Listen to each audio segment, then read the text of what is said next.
Okay, welcome everybody. Can everybody hear okay? Um, I'm Kelly from the Bedford County Chamber. We are really glad to be able to present this event today.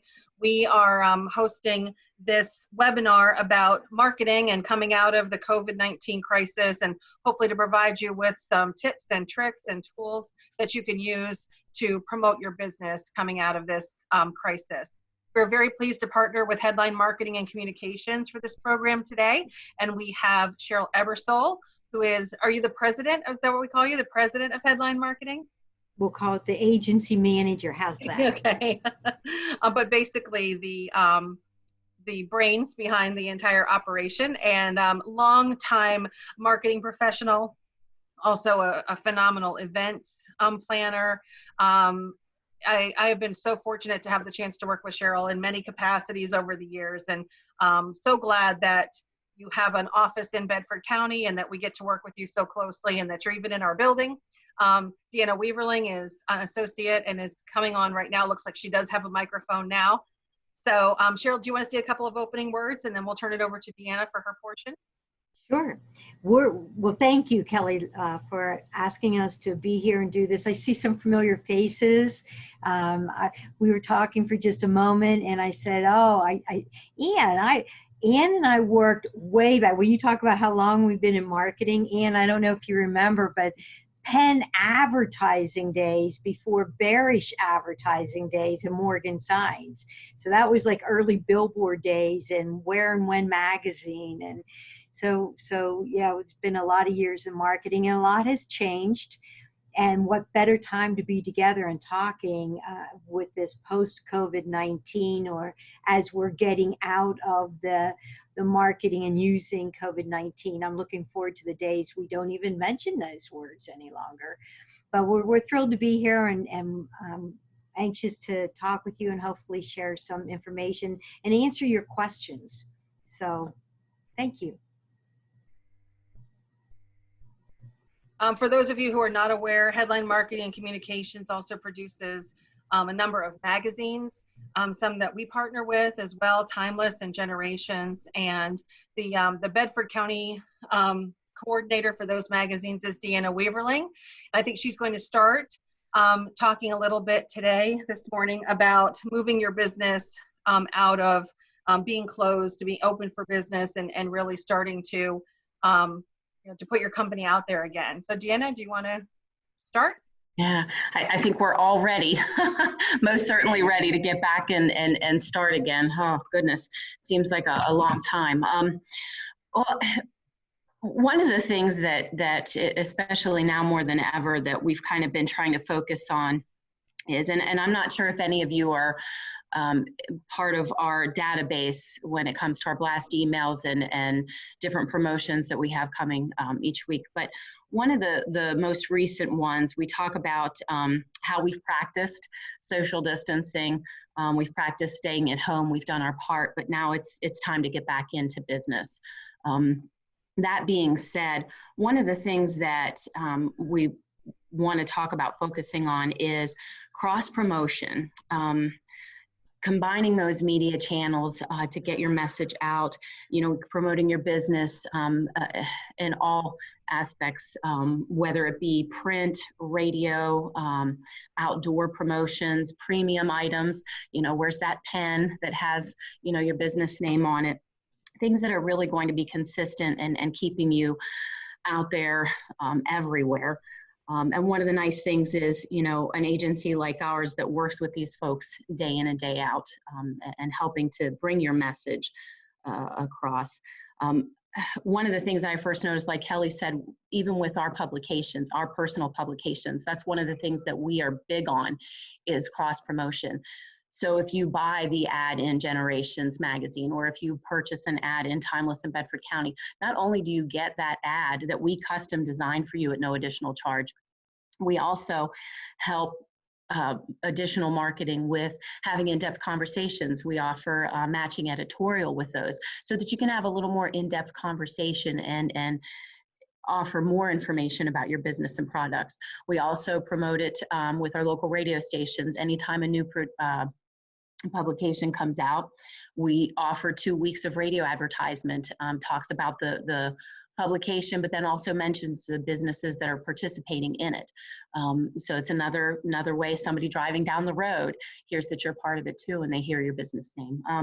We do blast emails when a new publication comes out that links either to the sponsor's website, or if they don't have a website, if they choose to use a social media, we use that. That also helps promote. We keep that information on our website during the duration of the publication. And then we also do social media. We'll put a post together for you that you can share with your audience. It's already signed, the artwork's done. We actually do the content for you. So it's really easy to just paste it. You can do it from your phone, and it makes it easy. But that cross promotion and getting your word out, you know, so often I've talked to clients and they say, you know, sometimes I really don't know where my next customer is coming from. So it's get your name out there everywhere. And we do the best to do that. It's just meeting with you and finding out, you know, who your target audience is and what best media venues to use to get the word out about your business and reach them. Awesome. Let's turn to Cheryl a little bit. You know, one of the things that that we've talked about, Cheryl, is really focusing on that digital presence. And people are at home more, and they are looking at their phones and looking on their computers a lot. So do you want to talk a little bit about how to take your messaging and really capitalize on the digital platforms that you're using for your business? We've really worked a lot with our clients on the digital and the social media aspects, because you're right, Kelly, most people are on social media some fashion, whether it's Facebook or Instagram or Twitter, or they're on chats and Zooms, and it is a great tool, and it's a very inexpensive tool for marketing. What we were doing in the early weeks of the COVID-19 is making sure that the clients were sending out messages to let their current customers to know we're still here. We're not going away. If they changed their hours, if they were offering services or products that could be purchased online, to let them know what their anticipation of when their opening date would be. So it was all that preparation and basic communications. We're here, we didn't go away, we're looking forward to seeing you, and sharing tips about how they should be safe with their family, with their themselves, the health and wellness, maybe sharing some tips, whether it was from the federal level, the state level, sharing information that you, Kelly, and the Chamber of Commerce was sending out from Bedford was awesome. So it was a very informative communication phase. Now what we're doing and working with our clients are saying, remember to change it back. Remember to go in and change your hours back that you're now open. And what are those hours? And maybe your hours are going to change a little. You won't be open as many days or as many hours, but you may also be offering or continuing to offer some online options that were not there before. And you know, Deanna and I talk often about, we're not sure if it will ever go back 100% the way it was. You know, marketing 101 changes constantly in our world. But now we think that there will be that mix of the people that got comfortable doing business online and will want to continue doing that. Others who like that curbside service, or the special amenities or options they had during this time frame. And then you'll have the others that say, no, I want the one-on-one. I'm coming into the store. I'm going to go to that attraction. I'm going to go on the trips. So I think it's going to be a mixture, and we won't be able to just treat it as just special events or special times, that there's that broad of a mix. I think the mix and what Deanna was talking about, the cross promotion is something that we're going to have to step up to more often than before. The other part of that is looking to see, now's a great time to look and see and do an audit of your social media. What was working? Which of the posts were viewers clicking on? We got which ones followed through and clicked to your website, which we'll get to. Notice what the content and what the graphics were, because graphics and photos mean so much. We joke about, yeah, it is social and we don't all have to be here and pretend we were at the hairdresser. I haven't been to the hairdresser in months, so I gave up worrying about what it looks like on these Zoom meetings. But in reality, you want your products or your video or your graphics that you've posted to be at the highest level it can possibly be. And we can talk a little bit more about the content and call to action, but that doing an audit now would be a perfect time to do to get a feel for what worked, and then carry that over as you're moving forward. How many clicks they wanted to engage, or posts they wanted to engage with too when you're doing that audit. Did they comment? Did they share it? Not just click an icon. That engagement is really high level. And when you're doing the audit, look and see what were the items or the subject matter that they seem to engage with the most. And think about going back. If the information is still relevant in that post and it got a high engagement, think about boosting that. You can always go back and boost a post on these different social media channels that you were from a week or 2 weeks ago. If they're already getting a high level traffic, why not spend your money with a post that you know is working and reboost it? You can tweak it a little bit in the content, but it's a trick that we do use with some of our clients, and people see it that would not have seen it before. And then the website, I mentioned about the website. We are always saying that the website is your workhorse. That is where your content is that you want to drive people to. There's all kinds of tricks that the social media channels are allowing you to do, whether it's carousels of photos or video or different lengths of video or content you're allowed to have now. But your website is still your workhorse, and you want people to be clicking through to do the final action or getting more information from the website. So when you're checking to make sure what you updated, which I hope that while this COVID time you were perhaps online only, that you made some updates, that you go back and change them, but also on the website, same thing.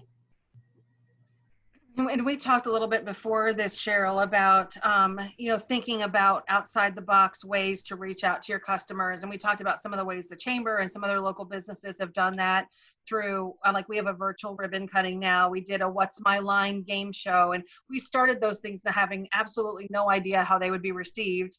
The What's My Line game show has over 5,000 followers on its video list on Facebook, which is more people than follow our actual page. So you just never know what's going to work. And I know that video is highly interactive and very, very clickable. I mean, a lot of people tune into videos. So what's your advice when it comes to videos? Like, how perfect do they have to be? You have a lot of business owners who say, I'd love to do video, but I don't want to be on camera, that kind of thing. So what do you say to those folks? I say to those folks, don't worry about the professional look of your video for social media. This is not national television. It's not a presentation you may be doing in front of a meeting. Social media is just that. It's social. It's real life. So the numbers and the data show that people watching video online prefer that it be more realistic, that it be not so planned or choreographed. They want it, they want that to be talking to you or them and engaging it. So don't worry about how professional. And if you're walking through your store and you're actually doing a presentation of what items are there, or walking through your attraction and saying, come and experience this, is what you'll see when you get here. We're here. We want you to come in. Just be real about it. be prepared to talk in specifics as far as detail about the items. And if you have pricing you want to share, or you have incentives, if you have a buy one, get one free, or you have a special discount or a special offer for groups or for a certain product, you want to be able to be saying that as well as showing them visually. But the videos are the hottest thing going on digital, have been for a long time, and I do not think that will go away. In fact, again, with things like the Zoom meeting and people being more comfortable now being online and engaging and learning and doing business, I think you'll see even more video, and it will stay at the top of the list. Yeah, we've seen some local businesses actually selling merchandise on Facebook Lives. We've done, we do a virtual mixer each week, and that's been really popular when we have had, for example, we had Lifestyle Next Door take their Love Me Lemonade and make it into a martini. And we paired that with a book during library week that the librarian or the library executive director read, and just the engagements through that. I think another thing that really helps in social media is when you can help position your business as an expert in your field. That gives people presence of mind, puts you at top of mind.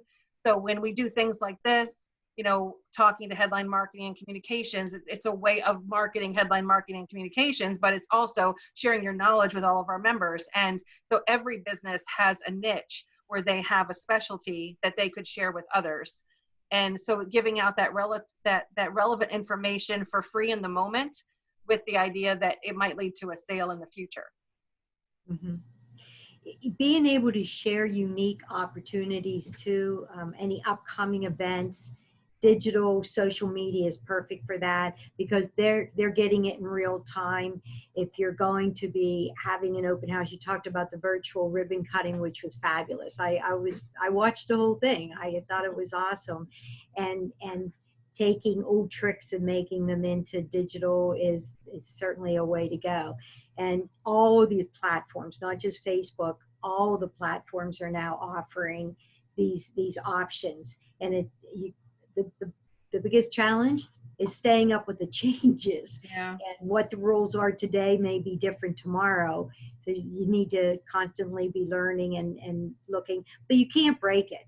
That's another nice thing about it. You can't break it. It's not like you bought an ad and it's running and you can't change it. You can go back in and change that message or take down something that was already posted. The only thing you can't change is if it was shared, and you don't have control of it on your actual pages.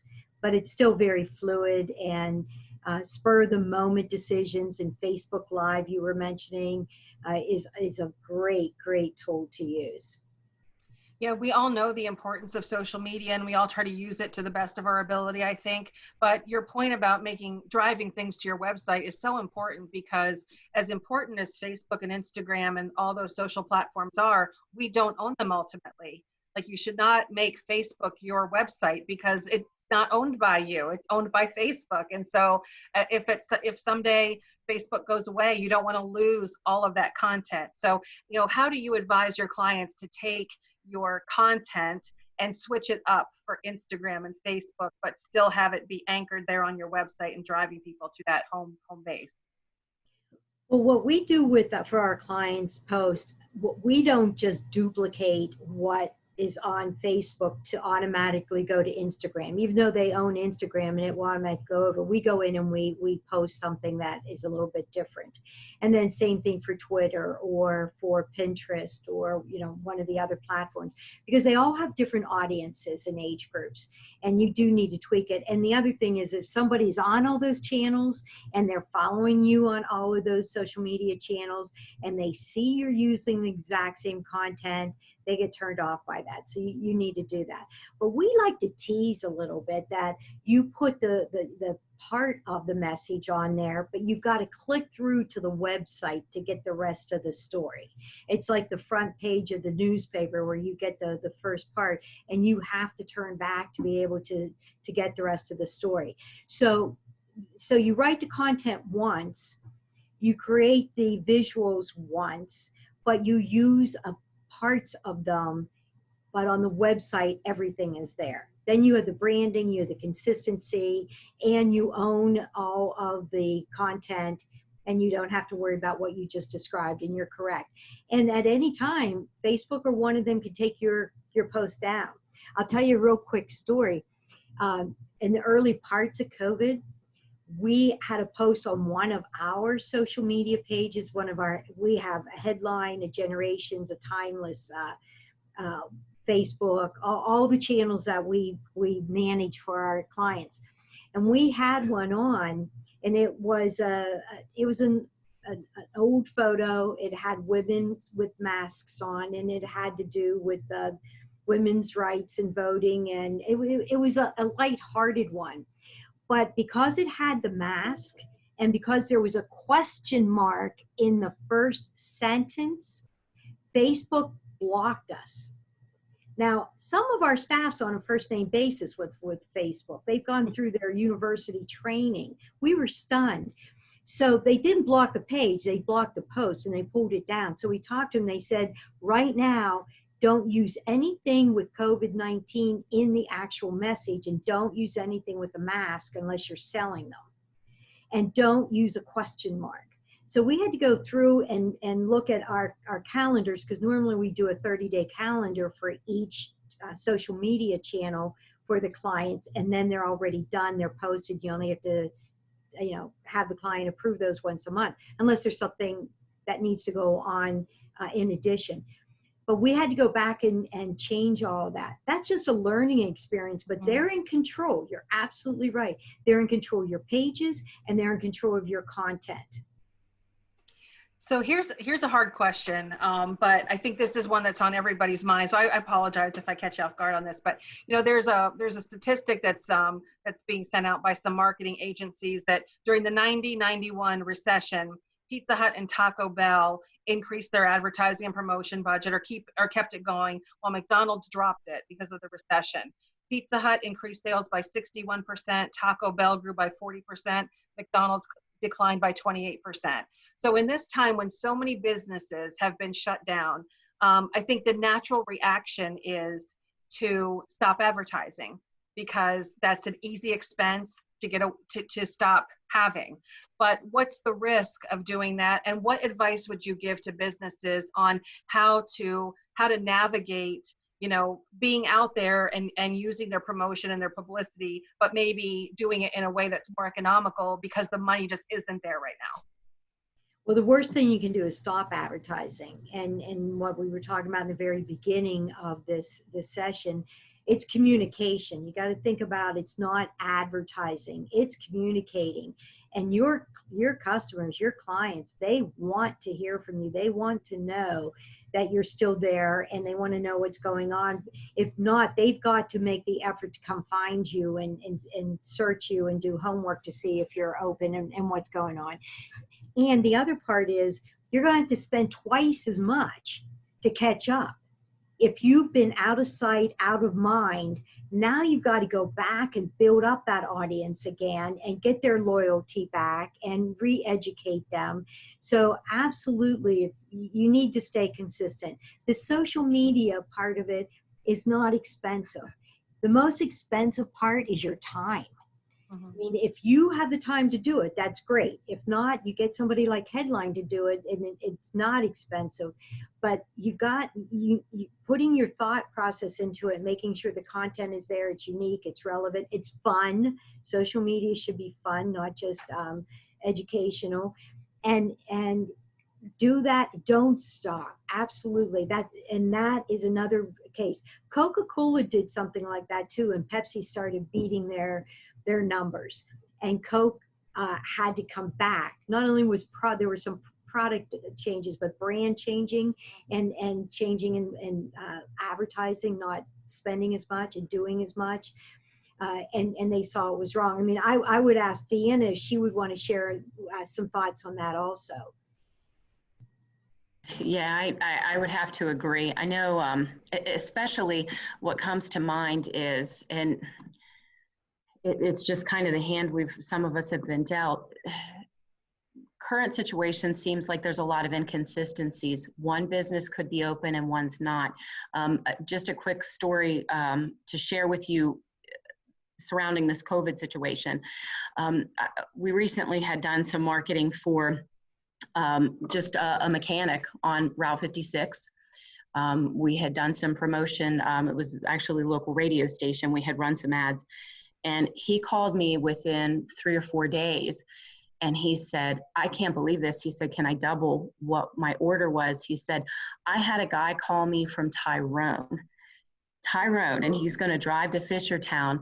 And it's because his normal guy wasn't open, and he needed his car inspected.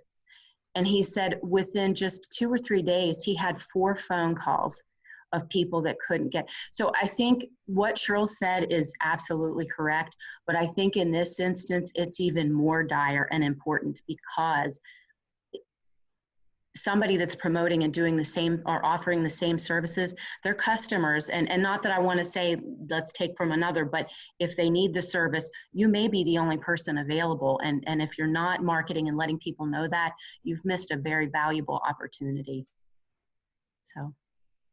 So I would add that we have a reopen guide that's available on our website, and there's 2 pages in that that's devoted to marketing, and Headline Marketing helped us to develop these. One's a checklist to make sure that you go through and review the website to make sure that your website has the correct information as far as what days you're going to be open, what times you're going to be open. It's easy to forget all those little things. If we change them back, but also under your search engines, check your Google listing, check your Bing listing, to make sure, because people are looking, like if you're looking for a restaurant or a store, a lot of times you'll go to Facebook or to Google, and the first thing it says is open or closing soon or open tomorrow at 8 a.m. or whatever. And if that information is wrong, people are not going to be able to find you, or they're going to show up and you're going to not be there. So Cheryl, is there anything, or Deanna, is there anything you'd like to add about that? Just making sure that all your listings are accurate and that they're all claimed and, current? What I would say is because so many people are online, they may not have been to your website before. And this is their first experience. So again, now is a great time for you to look at your website and perhaps have somebody else look at it that hasn't been on it or not understanding what your plans are moving forward, to think about what isn't on there now that should be, that I could be adding more information to the content or changing up, not just making corrections and updating the information to make it relevant to these special weeks and days that we're in, but what other information am I missing that I could add? And then take an opportunity now, before we get even more doors open and busier, to do that. But the websites are very, very important for search engine and your keywords. Even if all your information is correct and it's all updated, still take some time to change up the words and change up some of the back of the house of the website's words, the words on some of those keywords that you might be using. And even if you change them in sequence in a sentence, or the sequence of where that sentence is in a paragraph, SEO picks that up. Yeah. And when someone does a search for that word that maybe was in the second or third sentence, when you move it to the first sentence in the paragraph, it's crazy. It picks it up, and you start getting more people to come to your websites. So it may sound like little things, but it's so important. And photographs, anything you can put on there with photography. The website, I would say you need professional photography, or at least have them photoshopped and cleaned up and have the lighting on them at a good level. You don't want to have something on your website that you might use on a social media. So I would say one of the things that Cheryl and I like to do the most is just kind of sitting down and brainstorming ideas and marketing ideas and stories. I think that one of the things that's really important right now for businesses is to be able to tell your story. and to be able to say, hey, here's what we have done for our customers during this crisis, and here's where we're going, and really just being able to help businesses, help customers connect with you personally, because we have so much buy local messaging out there right now. I think people are very much in the state of mind that they want to support local business, and they want to go out there and be part of bringing our community back. And if you can tell your story in an effective way that moves people to take that larger meaning of supporting your local community, that's a really great opportunity right now. Something that I've encouraged, not just clients, but everybody. I hope everybody was journaling during this time. You know, even if it's on notepads, but journaling, I'm just a huge fan of that. And journaling can become blogs, and blogs are perfect on your website, and blogs are perfect to market on social media, and it's also cost affordable. And exactly what you're saying, Kelly. You're telling the story. People want to read your stories. And we have so many stories to tell right now. And they can be fun, they can be personal, they can be, you know, uplifting. But in the blogs, they don't need to be long. They can be 150, 200 words. We try never to go more than 400, 450 words, which is about a half size of a 8.5 by 11 magazine, to give you an idea. But blogging is awesome, and telling your story. And so even if when you're jotting down your notes, I don't know how many of you that are online.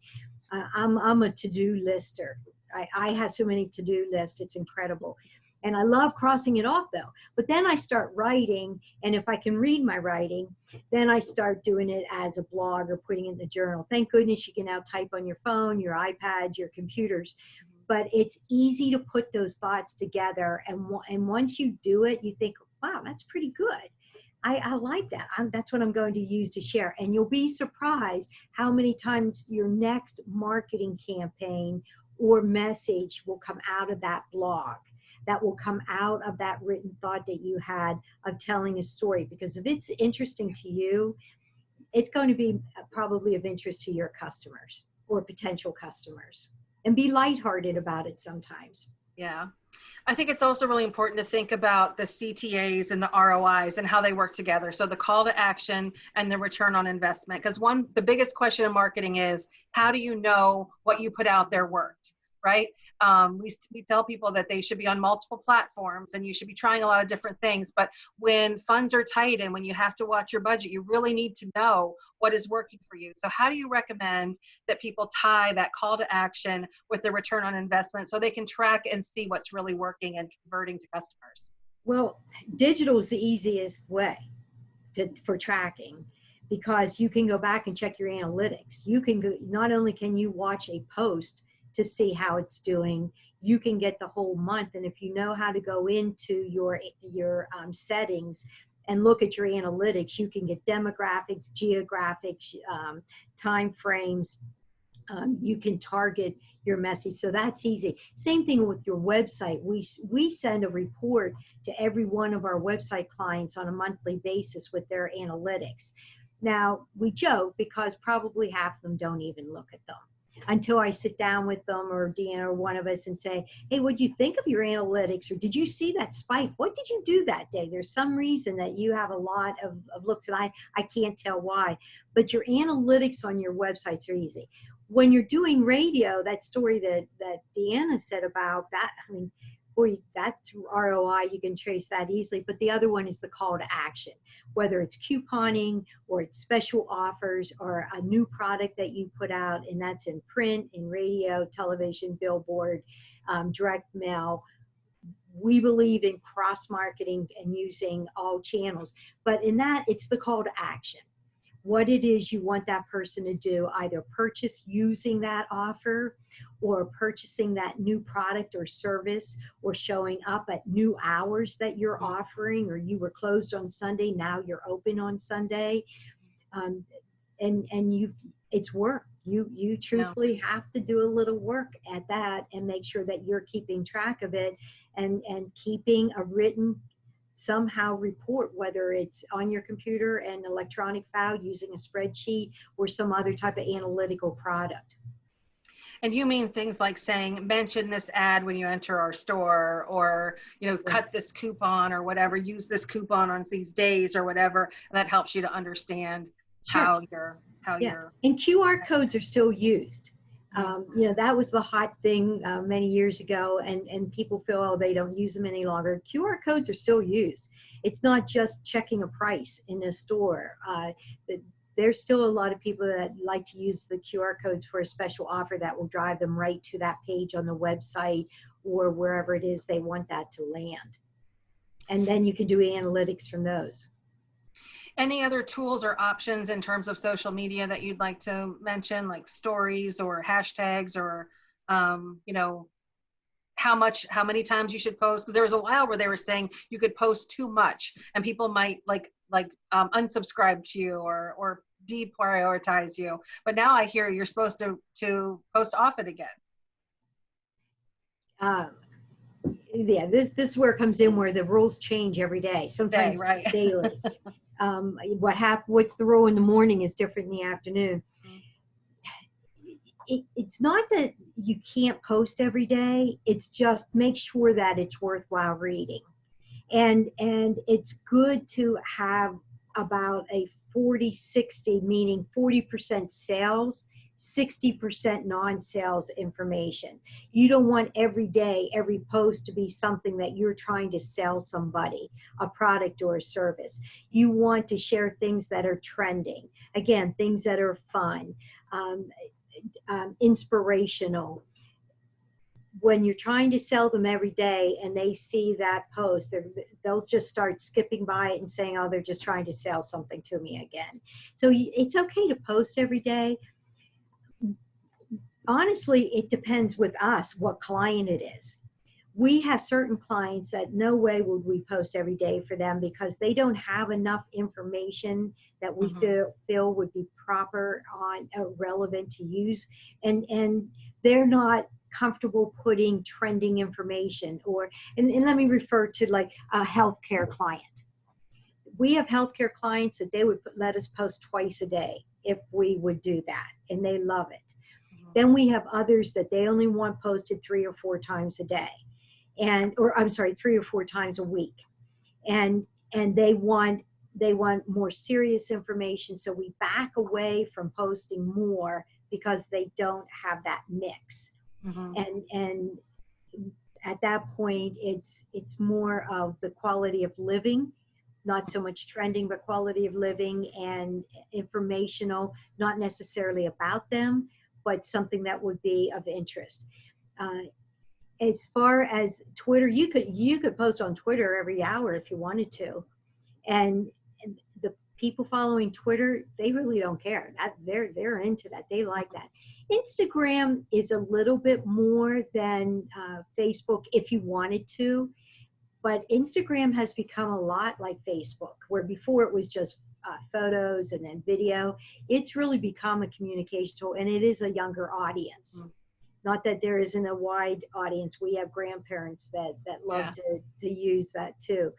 By the way, we've turned monsters or grandparents into monsters. And when I say grandparents, I'm talking 70, 80s, 90s. They love this digital now. They're Skyping, they're talking Facebook Live time, and they're enjoying all of this time right now because that's how they're communicating.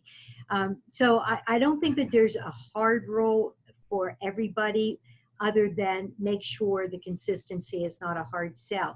And then make sure that the content is interesting and that it's truthful, and that the visual aspects, I'll say again, make sure the graphics and the visuals are good. Okay, and again, I would refer folks to the reopening resource, because there's 2 good pages. One that's all social media reminders that I think are really valuable, and then a page of like a checklist of things to remember to do as we ramp back up in business. I would like to open it up to our guests today to see if there are any questions. If you'd like to raise your hand, I'll unmute you, or if you'd like to type a question into the chat, you're welcome to. And Anne Dunleavy, would you have a question? I do. I have a question about blogging because I don't know anything about it and it's something I've never tried. Do you have, I mean, is a blog attached to your website or to your social media? And like, where does it live? And do you have a couple examples of blogs you like that we could look at? Your blog should live on your website, Ian. That's what I And thought, but yeah, okay, and, okay, and preferably your home page. okay, So, I like the bottom right-hand corner, but most of the websites we like having the Facebook and any other social media that right, is live, so that's good for your SEO too. But on that right-hand side somewhere, people seem to migrate to that they're looking, okay, because a lot of social media has, right, the retargeting ads that come up and they see it. That's where you want to put it on your website. And okay, then it's basically a Word document correct. that you just cut and paste and put in. And I wouldn't take them down unless it has something of a time sensitive. Don't take them down. Let it go, because people, once they start reading your blogs, they like to keep reading them. And I would say the best thing for you to do, I mean, I can send you some examples, but I would say the best thing to do is to Google Mm-hmm. blogging with a content, like a specific of what it is you'd be thinking about. I mean, if you're thinking about blogging for caverns or blogging Right, for fractions, you'll start seeing a lot of okay, blogs come up. That would give you great examples of good what idea. they're writing about. And then you can base your words on, it's original, but you can see what they're doing. I don't call it taking information. They're sharing and you're Right. choosing it. Yeah. They would be my suggestions. I have spent a lot of time while I've been home working on a YouTube channel, and I'm still not done for our schools. And they've been really, really appreciative, but it's a new experience for us, and it has been a lot of work. Yeah. A lot of work. So. Yeah, it is a lot of work. We have a YouTube channel also, and we don't utilize it to the degree that we could, but we've put all of our What's My Lines on there. We put our virtual ribbon cuttings. And Yeah. sometimes we make videos, I forget to put them on YouTube, but there are people Mhm. who follow your YouTube channel, and you can publish them as a premiere there. You can publish a video you could take your same videos on YouTube and publish them on Facebook as little snippets, and I'll bet people would be really interested in that. Right. Well, and actually, as we post them, we put them on Facebook. yeah. So, yeah. And I would bet all your little videos could be very easily turned into blogs or vlogs. Yeah. Right. Just write a little headline about your video, and then you have that click to the video link on your YouTube page. And that's a blog post right there. It could be one sentence and a link to a video. Oh, okay. That's Okay. simple. Good idea. Thank you. Sure. Any other questions? Change my view so I can see everybody. Anybody else have questions? Would anybody like to share any of their marketing success stories during the last few months, or the things that you're planning to do in the coming weeks as we start to return to operations? I'd love to hear.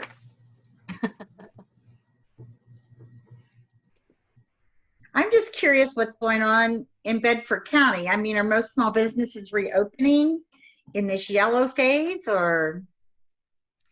Well, I think a lot of our restaurants have been doing takeout, curbside delivery. So I think the restaurants, and there's not a whole lot that changes for restaurants in the yellow phase. There's a little bit of outside seating I think you're allowed to do in the yellow phase, but most of it is still continuing in that respect. We were on a call yesterday with downtown Bedford merchants, and they are talking about various degrees of reopening. There's obviously some people have a different comfort level than others, and so there's going to be some that are going to be open by appointment. There's others that are going to be open with very high levels of security in place, social distancing in place. I'm really impressed at how our merchants and our businesses are talking about ways to keep their customers safe, to keep their teams safe. And one of the things that we talked about yesterday was it's just really important, I think, to have that accurate information out there, because somebody could come to Bedford or to Huntington and want to visit multiple places. And if you can't find out the information about what's open and what's not and what times, it's going to be very frustrating. So it will help the business community as a whole if the proper and correct information is out there. But I know that the Bedford Springs is going to start accepting overnight reservations as of Friday. So I think we will be getting some tourism revving back up. I certainly think there will be people who live in bigger cities that want to escape to rural areas, and what a great opportunity for them to come to Bedford County or Huntington County. So I think that there are definitely some businesses that will open as much as they can, you know, whatever those different levels of colors allow. And there are going to be others that are going to be a little bit more conservative, and just hopefully everybody has the correct information out there so that people can find what they need. Yeah, it's really a tough situation here because, you know, our county commissioners and our state senators and representative are, you know, telling us, go ahead and open, and, you know, if you have proper insurance, and we do, but then of course, we're still in the red phase. So we have very few community cases, like 40 some. Of course, most of them are in our one prison, and so it's, you know, I'm not sure what to do. So we are open by appointment is what we're doing, kind of a soft opening until it's official that we can unlock our doors. But we will do things by appointment, gift shop and tours. Yeah, it's a difficult situation because we really have no idea what the litigation might look like. We have no idea if people are going to try to sue, you know, if you can even prove where you get the virus or whatever. Right. I know that there are attorneys out there that are already putting out ads that say, if you think you got COVID-19 I in know. your business or visiting a business, and that's very troubling. And I know the legislature is considering some measures to try to protect businesses. They've already done some stuff to protect healthcare workers, but I think more needs to be done to protect general businesses. Because I really believe that, you know, if Walmart and Home Depot and Lowe's, and nothing against any of those big businesses, but if they can find ways to keep people safe and can have full parking lots and busy stores, then surely our small merchants and our small restaurants can be safe when their name's on the door and it means so much to them and to their customers. So we really believe in small business and believe that people can be safe, but we just have to be respectful of each other and try to do the best we can to support one another through this really busy time. And one thing that's difficult here is, of course, campgrounds are open. And so people are coming camping and they're looking for things to do. Right. And so, you know, we're going to kind of take it real slow and see what happens. But we have an extensive plan. We spent all day yesterday tweaking it, and I think we're good and ready to go. We're just waiting for the situation to change for Huntington County. Yeah. Well, we invite everyone else on the call. If you'd like to turn your camera on or ask a question or write something in the chat, you're welcome to do so. We are going to try to wrap up right at 3 o'clock and be respectful of everyone's time. So I guess last chance to kind of ask a question, but I know that Deanna is very accessible. Cheryl is very accessible. If you have any questions that you need follow up or would like some information later, you're welcome to send it to me and I'll get them to these folks. I guess in the last minute here, while we're seeing if there's any other questions, we do want to mention that the latest edition of Generations magazine is out, right? And it's really popular in Bedford County. We're very proud to be a partner in that magazine, and our members get a really nice discount when they advertise in that magazine. And well, you know, one of the things Deanna was talking about that I really like about it is that for whatever size ad you purchase, you also get that much additional space in an article about your business. So it's not just you telling people about your business, it's also the magazine featuring your business in a way that is telling a story. And I think that increases the value of that. And we're really glad to help tell the stories of our community through that and Timeless and other publications.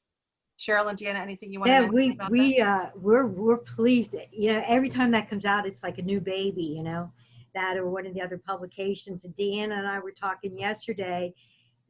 We got more emails, phone calls, text messages in the last 4 days than any issue of Generations magazine. And, you know, of course it's your writing, Kelly, and your story that's in there. Hardly. but it was a mixture, and I was very pleasantly surprised. A couple of people that I've never heard from before. This is the first issue that Clearfield County Chamber of Commerce is now involved, and they had 2 pages in, and it's really grown. So that gives anybody who's in that magazine even more exposure in a whole different tier of the state. But it's a great publication. We have a lot of fun with it, and it does offer the editorial, it does offer a great distribution. Then we have the Timeless magazine, which is the Bedford, and it also goes down into Huntington a little bit. And then we have the publication that we do here in Blair County, where I'm at today, for the seniors market, which actually is going to be changing. The name is changing from Seasons to a new name, which we'll be unveiling here in the next week. And it will be broadening into not just Blair County, but into Huntington, into Center County.